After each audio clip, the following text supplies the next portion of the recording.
예수님께서는요, 빌라도 총독의 재판장에서 신문을 받으신 후에 그 앞에 브라이도리온이라는 그 뜰이 있습니다. 이제 그 자리에서 나오셔서 십자가를 지셔야 되는데, 예수님께서 그 십자가를 지실 때 수많은 사람들이 그 문 앞에서 기다리고 있었습니다. 그리고 장례식에 관습적으로 많은 여인들이 와서 이제 울면서 가슴을 치면서 그렇게 죽음을 애도하는 사람들이 있었습니다. 그런 사람들이 예수님을 따르기 시작했습니다. 그런데 거기에 많은 사람이 있었지만, 그리고 예수님께서는 밤새도록 고문을 당하시고 매질을 당하시고 피를 흘리셨기 때문에 십자가를 지실 수 있는 그런 상태가 아니었습니다. 그럼에도 불구하고 어느 누구도 자발적으로 예수님의 십자가를 지겠다고 나온 사람이 없었습니다. 하나님께서는 항상 하나님의 메시지를 보내실 때 사람을 사용하십니다. 그리고 하나님이 성취하시고자 하는 그런 일들을 위해서 사람을 부르십니다. 그런데 아무도 거기에 대해서 응답이 없을 때는 하나님께서 특별한 방법을 사용하셔서 사람을 부르신다는 것을 저희가 알 수 있습니다. 사실 이사야서에서는 이사야가 자원을 합니다. 하나님께서 이렇게 말씀하시죠. 내가 누구를 보내며 누가 우리를 위하여 갈고, 내가 이스라엘 백성들에게 메시지를 보내고 싶은데 나를 위해서 나의 마음을 전할 사람이 누가 있느냐, 이렇게 말씀하시는 거죠. 그때 그 하나님의 말씀을 들은 이사야가 제가 여기 있습니다, 저를 보내십시오 하고 자원을 합니다. 사실 침례 요한은 이스라엘 백성들에게 이런 이야기를 합니다. 침례 요한한테 세례를 받으러 나올 때 너희들이 회개하지 않고 아브라함의 자손이라고 생각하지 말라. 아무도 회개하지 아니하면 하나님은 돌을 가지고 아브라함의 자손을 만들 수 있는 분이라고 이야기하고 있습니다. 그렇습니다. 하나님은 못하시는 것이 없고요, 모든 것을 할 수 있는 능력을 가지고 계신 분입니다. 만약에 아무도 회개하지 않고 아무도 자원하지 않는다면 하나님의 혼인잔치에 돌까지 사용하셔서 초청하실 수 있다고 침례 요한은 그렇게 이야기하고 있는 것입니다. 여러분들 혹시 당황하고 황당의 차이를 알고 계시나요? 네, 아시는데 모르는 척 하시는 것 같아요. 당황하고 황당은요, 차이가 없는 것 같지만 있습니다. 예를 들자면 어떤 사람이 화장실에 앉아 있는데 밖에 있는 사람이 노크를 안 하고 갑자기 들어오잖아요. 그러면 당황과 황당이 동시에 일어납니다. 들어오는 사람은 순간 당황하고요, 안에 앉아 있는 사람은 황당해야 합니다. 그게 당황과 황당의 차이점이에요. 지난 목요일에도 그런 일이 일어났습니다. 월드컵 아시아 최종 예선전에서 대한민국과 이란이 9차전 경기를 했습니다.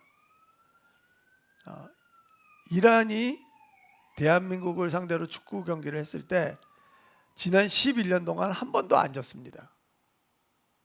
그런데 한국에 왔는데 경기장에 딱 들어갔는데 6만 4천 명이 기다리고 있는 거예요. 당황했겠죠? 근데 경기가 끝났는데 2대 0으로 졌습니다. 황당했겠죠? 11년 동안 한 번도 안 졌는데. 사실 한국에서는 이란이 지난 17년 동안 한 번도 안 졌습니다. 한국에 와서 경기를 할 때마다 비기든지 아니면 이기고 갔습니다. 근데 이번에 처음으로 2대 0으로 이루어졌습니다. 항상 1대0 아니면 1대1 아주 점수 차가 많이 나지 않는데 이번에 2점 차로 그렇게 졌기 때문에 이란 감독도 상당히 당황스럽고 당황스러웠던 모습으로 인터뷰하는 모습을 봤습니다. 사실 하나님께서는요,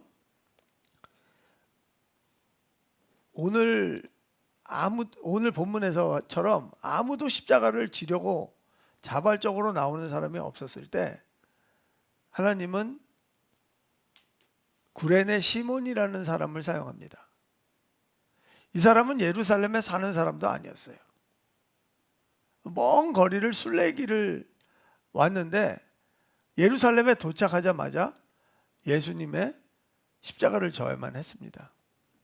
얼마나 당황스럽고 황당하게 생각을 했겠습니까? 그리고 얼마나 운이 없다고 생각을 했겠습니까? 그런데 시몬이 예수 그리스도의 십자가를 지고 비아 돌라로사를 올라갈 때 심경의 변화가 생기는 것을 저희가 알 수 있습니다. 저는 오늘 말씀을 시몬의 1인칭 시점에서 보기를 원해요. 그 1인칭 시점을 통하여서 얻는 관점이 다르고요, 은혜가 다르리라고 생각을 합니다. 그러면 어떤 변화가 있었을까요? 그리고 시몬은 어떻게 변했을까요? 그런 것들을 함께 나누며 은혜를 나누기를 원합니다. 먼저 23장 26절을 함께 보도록 하겠습니다. 그들이 예수를 끌고 갈 때 시몬이라는 구레네 사람이 시골에서 오는 것을 붙들어 그에게 십자가를 지워 예수를 따르게 하더라. 아멘. 그러면 이제 제가 시몬이 되겠습니다. 그런데 제가 시몬이 되기 전에 여러분들한테 양해를 구해야 되는데, 오늘 제가 저의 영적인 상상력을 총동원해서 말씀을 준비했습니다. 그리고 그 The Passion of the Christ를 보고 그 시몬이 나오는 그 장면을 제가 유심히 돌려서 봤습니다. 그래서 성경에 나오지 않는 내용들도 오늘 포함이 되는 것을 여러분들이 알고 계시면 감사하겠습니다. 나중에 설교 끝나고 오셔서 목사님 그런 말 없던데요 이러시면 제가 당황할까요? 황당해야 할까요? 네. 자, 그러면 시작하도록 하겠습니다. 제 이름은 시몬입니다. 저는 북아프리카의 구레네라는 도시에 살고 있습니다. 구레네는 로마 제국의 제2도시라고 불리는 알렉산드리아에서 서쪽에 위치한 그런 도시입니다. 저희 선조들은 그쪽에서 지난 500년 동안 디아스포라로 살고 있었습니다. 남유다가 바벨론에 의해서 멸망당할 때 저희 선조는 애굽으로 피난을 왔고 그때부터 계속해서 이곳에서 살게 되었습니다. 저는 하나님의 백성으로 자부심이 있습니다. 안식일마다 회당에 가서 열심히 말씀을 공부했고 그리고 말씀대로 살려고 노력했습니다. 모든 율법을 다 지키려고 노력했습니다. 하지만 제 마음속에 늘 걸리는 것이 있었습니다. 그것은 예루살렘에 가서 유월절을 절기를 지키지 못해서 마음에 걸렸습니다. 하지만 올해는 제 가족들을 다 데리고 먼 순례의 길이지만 예루살렘에 올라가기로 했습니다. 당연히 순례의 여정은 쉽지 않았습니다. 여러 가지 어려운 일이 있었지만 저희는 예루살렘 성에 무사히 도착할 수 있었습니다. 저희 가족이 예루살렘 성이 멀리서 보였을 때 저희는 너무나 기뻤습니다. 그리고 하나님께서 저희들을 인도해 주셔서 6월절 때에 맞춰서 예루살렘에 도착할 수 있도록 해주신 거에 저희는 감격했고 그리고 감사의 기도를 드렸습니다. 예루살렘에 도착했을 때 수많은 인파가 한 자리에 모여서 웅성거리는 걸 보았습니다. 저는 그 일이 무슨 일인지 궁금했습니다. 그래서 저의 둘째 아들 루포의 손을 잡고 그쪽으로 갔습니다.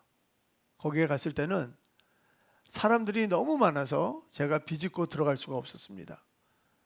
하지만 그 앞에 무슨 일이 일어났는지 알기 위해서 간신히 앞으로 나갈 수 있었습니다. 그 자리에는 어떤 젊은 청년이 피투성이가 돼서 넘어져 있었습니다.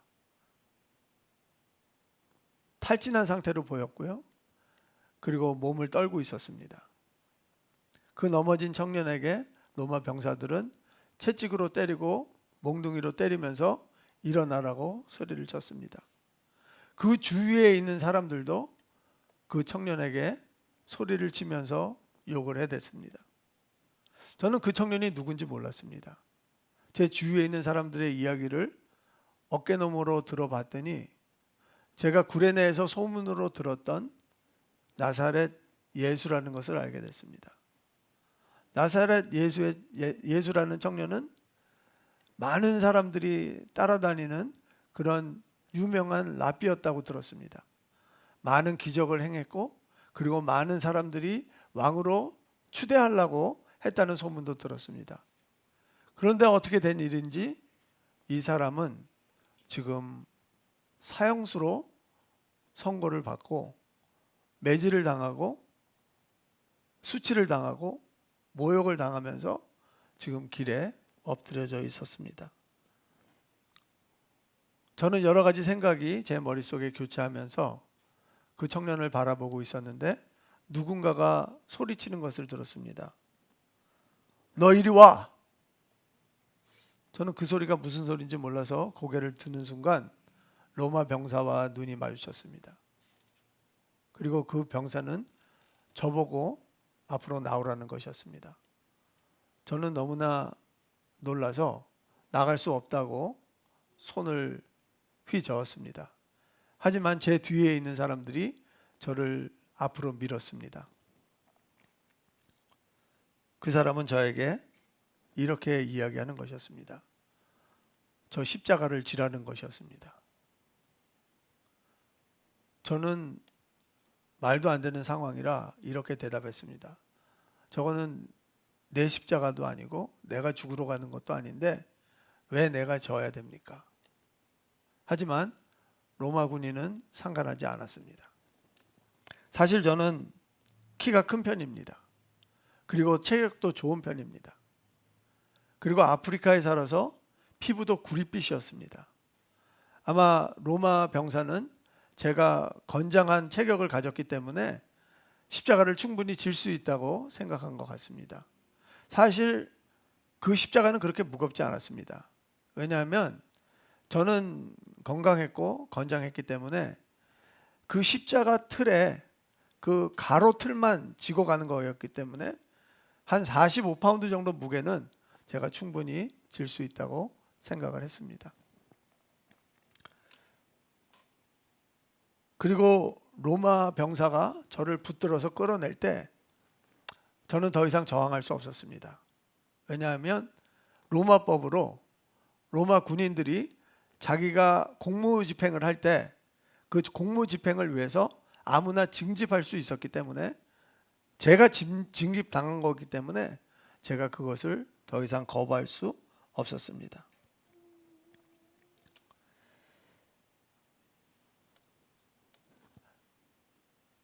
저는 그 자리에서 십자가를 지고 예수 그리스도를 따라가면서 깨달은 게 하나 있습니다. 그것은 로마 병사가 저를 붙잡아서 십자가를 지게 했지만 그것은 로마 병사가 저를 붙잡은 것이 아니라 하나님이 저를 선택했다는 것을 깨달았습니다. 사실 저의 아내와 저의 아들은 사도 바울을 열심히 도왔습니다. 그리고 사도 바울은 저희 아내를 영적 어머니로 생각했습니다. 사실 사도 바울의 사역을 돕기 위해 저의 아내와 저의 아들은 수십 년 후에 로마 교회로 이사를 갔습니다. 사도 바울이 로마 교회에 편지를 썼을 때 마지막에 문안 편지 가운데 이런 말씀을 기록하고 있습니다. 주 안에서 택하심을 입은 루포와 그의 어머니에게 문안하라. 그의 어머니는 곧 내 어머니니라. 사도 바울은 우리 가족이 주 안에서 택하심을 받았다고 그렇게 이해하고 있었습니다. 저도 사도 바울의 말씀에 동의합니다. 골고라도 가는 길에서 저를 억지로 붙든 사람이 하나님이셨다는 것을 저는 인정합니다. 그리고 고백합니다. 제 힘으로는, 그리고 로마 병사가 없었다면 저는 결코 그 십자가를 지지 않았을 것입니다. 하지만 그 십자가를 지려고 하는 자원하는 사람들이 아무도 없었고 하나님께서는 황당한 상황 속에서 저를 선택하시고 저에게 십자가를 지게 하시고 제가 그리스도를 따라갈 수 있도록 붙들어 주셨다는 것입니다. 이 사건 이후 저희 가족은 변화되기 시작했습니다. 하나님의 축복은 늘 우연을 가장해서 옵니다. 하나님께서는 태초부터 이 일을 준비하시고 계획하시고 딱 맞는 타이밍에 그 일을 실행하시지만 인간 입장에서는 그 일이 단지 우연스럽게 보일 수밖에 없습니다. 우리는 이런 일을 당할 때 억울하게 느껴집니다. 그리고 그런 일을 하기가 싫습니다. 어떨 때는 죽기보다 싫을 때가 있습니다. 하지만 기억하십시오. 우리는 우리가 좋아하는 일만 하면서 살 수는 없습니다. 하나님께서 우리가 즐겁지 않은 일을 허락하셨을 때는 하나님의 축복이 그 뒤에 숨어 있다는 것을 깨닫기 바랍니다. 믿으시기 바랍니다. 그리고 그 일 뒤에 우리가 자원하지는 않았지만 하나님 앞에 순복하고 나갔을 때 반드시 하나님의 상급이 기다리고 있다는 것을 믿으시기 바랍니다. 하나님께서는 우리를 계속해서 부르고 계십니다. 우리가 들을 수도 있고요, 못 들을 수도 있습니다. 하지만 하나님이 부르신다는 것을 보셨을 때 그때 자원하시기 바랍니다. 하나님의 복이 그 안에 있는 것을 깨달으시기 바랍니다. 저는 골고다로 가는 언덕길에서 계속해서 예수의 십자가를 대신 지고 간다고 생각했습니다. 언덕길 위를 볼 때마다 이제 얼마 가지 않으면 골고다 언덕까지 가는구나, 이런 생각을 하면서 예수 그리스도를 따랐습니다. 하지만 제 마음속에는 이건 내 일이 아닌데 이걸 꼭 내가 해야 되나, 이런 생각을 지울 수가 없었습니다. 하지만 하나님께서 나를 붙드셨다는 것을 깨달은 순간부터 그 일이 더 이상 예수 그리스도의 십자가가 아니라 제 십자가라는 것이 느껴지기 시작했습니다. 아마 여러분들은 이렇게 생각하실 겁니다. 그런 말씀이 있었나? 당연히 있습니다. 마가는 저와 저의 가족에 대해서 좀 더 상세하게 기록하고 있습니다. 그의 복음서에 보면은 저의 아들 이름이 나와 있고요. 그리고 조금 더 상세하게 지금 이 상황을 설명해 주고 있습니다. 15장 21절에 보시면 마침 알렉산더와 루포의 아버지인 구레네 사람 시몬이 시골로부터 와서 지나가는데 그들이 그를 억지로 같이 가게 하여 예수의 십자가를 지우고, 개역 개정에 보시면 예수의 십자가라고 의역이 되어 있습니다. 하지만 영어 성경이나 원문에 보면 그의 십자가로 기록된 것을 여러분들이 아실 수 있습니다. 문맥상으로 보면 당연히 그의 십자가는 예수의 십자가를 지칭하고 있습니다. 하지만 문법상으로 보면 그가 누구인지 분명하지 않다는 것입니다. 마가는 의도적으로 예수의 십자가인지 아니면 시몬인 저의 십자가인지를 불분명하게 기록하고 있다는 사실입니다. 우리는 교회에서 무슨 일을 하거나 아니면 하나님이 무슨 일을 요구하실 때 우리는 하나님을 위해서 한다고 생각합니다. 근데 하나님을 위해서 하는 것은 아무것도 없습니다. 하나님이 우리를 위해서 그 일을 허락하셨기 때문에 그렇습니다. 저는 예수 그리스도의 십자가가 너무나 불편했습니다. 특히 예수 그리스도의 십자가를 지고 그 비아 돌라로사를 올라갈 때 그 양옆에 있는 사람들이 예수에게 침을 뱉고 욕을 하며 심지어 돌까지 던지는 사람도 있었습니다. 저는 그 자리가 마치 저의 자리 같이 느껴졌습니다. 그리고 너무나 수치스러웠고 그 자리에 있기 싫었습니다. 처음에는 사람들이 예수를 향해서 욕을 한다고 생각했습니다. 하지만 제 마음속에 찔림이 있었습니다. 그리고 예수 그리스도를 향한 그 욕이, 그 치욕이 저의 것이라는 것을 깨달았습니다. 그리고 제가 예수의 십자가를 대신 지고 간다고 생각을 했는데 그 십자가가 바로 저의 십자가라는 것을 깨닫게 되었습니다. 누가는 자신의 복음서를 아주 독특하게 쓰고 있습니다. 예수님께서 이런 말씀을 하십니다. 어떤 부자 관리가 와서 영생을 얻는 방법을 물어봅니다. 그때 예수께서는 너의 소유를 다 팔고 나를 따라오라고 했습니다. 그 사람은 얼마나 부자인지 자기 재산을 잃기가 싫어서 영생을 포기하고 예수의 가르침을 받지 않습니다. 예수님께서 이렇게 말씀하십니다. 재물이 있는 자는 하나님의 나라에 들어가기가 얼마나 어려운지 낙타가 바늘귀로 들어가는 것이 부자가 하나님의 나라에 들어가는 것보다 쉬우니라. 이 가르침을 들은 사람들은 깜짝 놀랐습니다. 아니, 그렇다면 부자는 절대 하나님의 나라에 들어갈 수 없는 것인가? 그들이 예수께 이렇게 질문했지만 예수님은 대답을 안 하십니다. 하지만 그 다음 장에 삭개오의 이야기가 나옵니다. 누가는 그 삭개오가 부자 세리장이라는 것을 분명히 밝힙니다. 왜 그랬을까요? 예수님이 대답해 주지 않은 그 질문에 대한 그 대답을 해주고 있는 것입니다.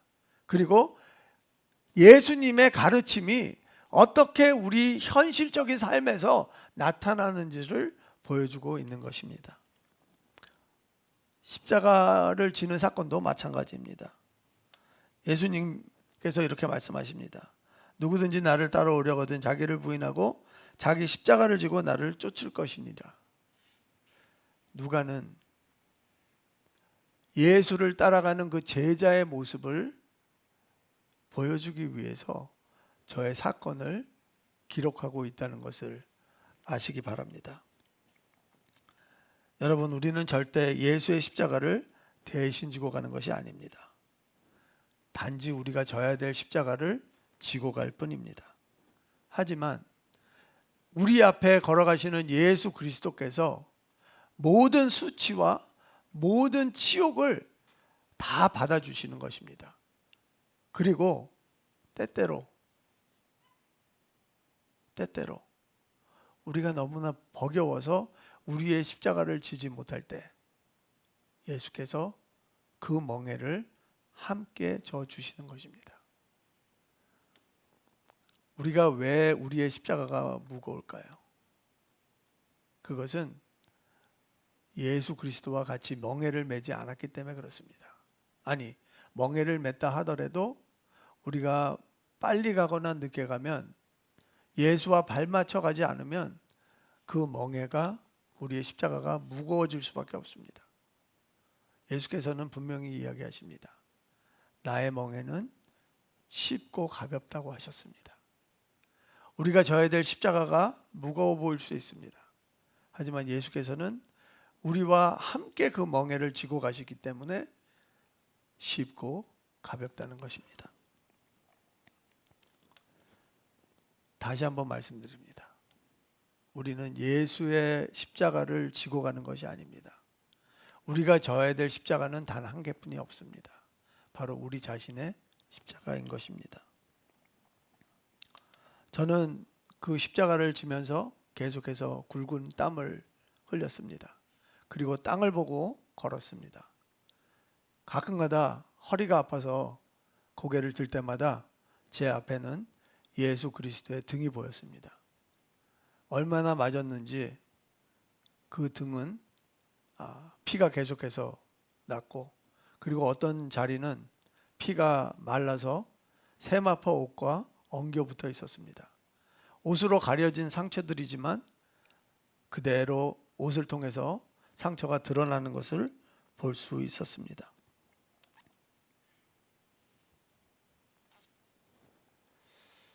예수께서는 가끔가다 멈춰 서실 때가 있었습니다. 로마 병사들은 그가 쉬려고 꾀를 부린다고 생각을 하면서 그를 끌고 앞당겼습니다. 그런데 왜 제 눈에는 그의 뒷모습이 저를 응원하는 모습으로 보일까요? 왜 제 눈에는 그분이 멈춰선 것이 저를 기다리는 모습으로 보일까요? 왜 그분의 뒷모습은 죽으러 가는 사람이 아닌 생명을 주러 가는 사람 같이 보일까요? 저는 이해할 수가 없었습니다.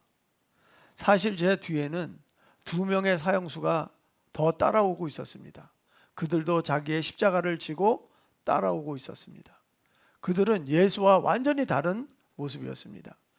로마 병사들한테 맞으면서도 올라가지 않겠다고 막 발버둥 쳤습니다. 길에 서 있는 사람들이 그들에게 욕을 했을 때 그들은 그 군중들에게 더 심한 욕으로 대꾸를 했습니다. 그런데 예수는 아무 말이 없으셨습니다. 마치 죽으러 가는 것이 자신의 사명인 양 묵묵하게 걸어가고 계셨습니다.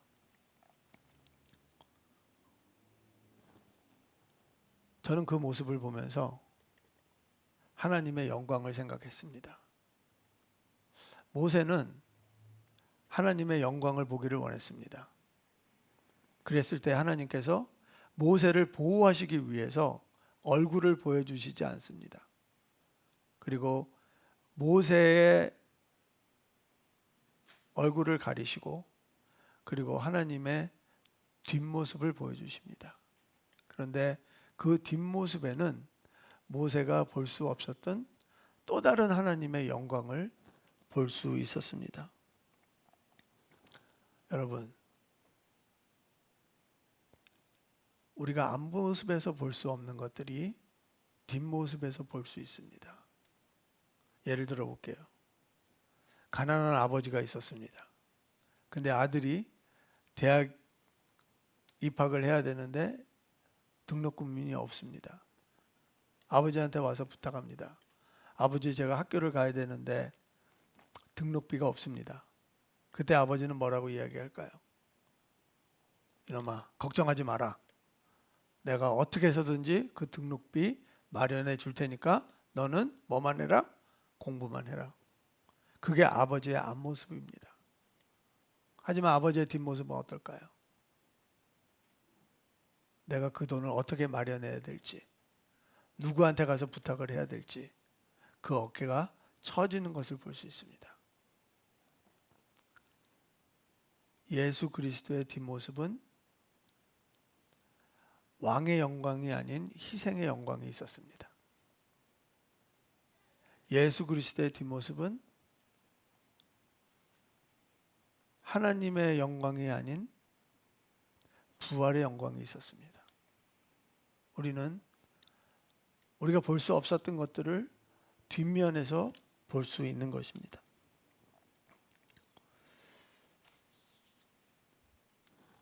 예수 그리스도의 뒷면에는 우리를 향한 구원과 우리를 향한 희생과 우리를 향한 고통이 있었습니다. 여기까지가 구레네 시몬의 간증입니다. 1인칭 설교를 처음 해보니까 좀 이상하네요. 요새는 영화도 그리고 게임도 다 1인칭으로 나와서 한번 해봤습니다. 다음에 할 때는 더 잘해보도록 하겠습니다. 십자가 형벌에는 3가지의 단계가 있습니다. 첫 번째 단계는 신문을 받고 매질을 당하는 것입니다. 두 번째 단계는 오늘 본문처럼 골고다 언덕으로 올라가는 과정이 있습니다. 그리고 세 번째 단계는 당연히 십자가에서 못 박혀서 형벌을 받습니다. 그런데 예수께서는 첫 번째 단계를 몸소 감당하셨습니다. 왜 그랬을까요? 이사야서 53장 5절 말씀입니다. 그가 찔림은 우리의 허물 때문이요 그가 상함은 우리의 죄악 때문이라. 그가 징계를 받음으로 우리는 평화를 누리고 그가 채찍에 맞음으로 우리는 나음을 받았도다. 예수께서는 채찍을 맞아서 우리가 낫기를 원하신 거예요. 그리고 그분이 상했기 때문에 우리가 평화를 누릴 수 있는 거예요.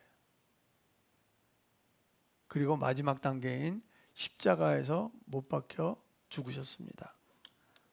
이사야서 53장 6절은 이렇게 이야기합니다. 우리는 다 양 같아서 그릇 행하여 각기 제 길로 갔거늘 여호와께서는 우리 모두의 죄악을 그에게 담당시키셨도다. 중간 부분이 있어요. 십자가를 지는 부분. 그 부분을 우리가 지기를 원하세요. 근데 우리가 지는 것이 아니라 그리스도와 함께 지는 거예요. 오늘 말씀해 보면 뒤에서 예수님을 따라서 오면서 가슴을 치면서 우는 여인들이 있었습니다. 예수님께서는 그 여인들에게 이렇게 이야기하십니다.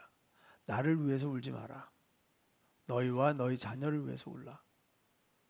예수님께서 그렇게 말씀하시는 이유는 이제 내가 죽고 40년이 지나면 심판의 날에 오는데 그 예루살렘 성이 완전히 멸망하는 때가 온다.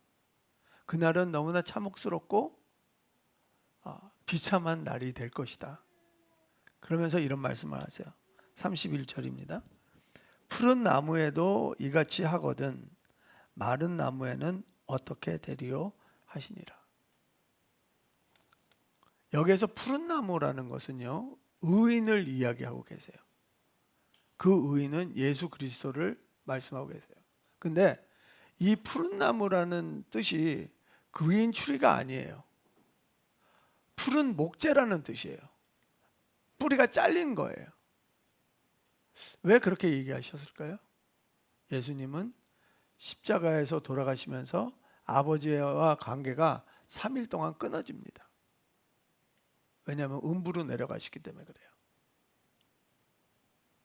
그런데 마른 나무는 뭐죠? 뿌리가 없는 나무예요. 뿌리가 없기 때문에 생명이 없고요. 메마를 수밖에 없어요. 거기가 어디예요? 십자가예요. 십자가는 마른 나무로 만듭니다. 그런데 그 마른 나무에 푸른 나무가 우리의 죄를 감당하시는 거예요. 왜?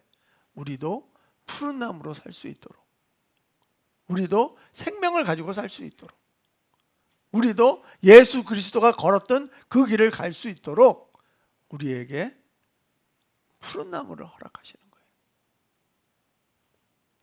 예수님은요, 마른 나무에 달리셔서 모든 유대인들이 하나님에게 저주받은 인간이 어떻게 우리의 메시아가 될 수 있는지를 질문해요. 그런데 예수님은 내가 마른 나무에서 죽은 이유는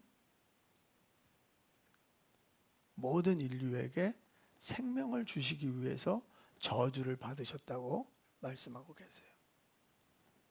저는 이번 사순절을 통하여서 마른 나무에 달리신 푸른 나무를 만나시기 원해요. 그냥 만나는 것이 아니라 개인적으로 만나시기 원해요. 그분이 이 강대상처럼, 이 테이블처럼, 이 의자처럼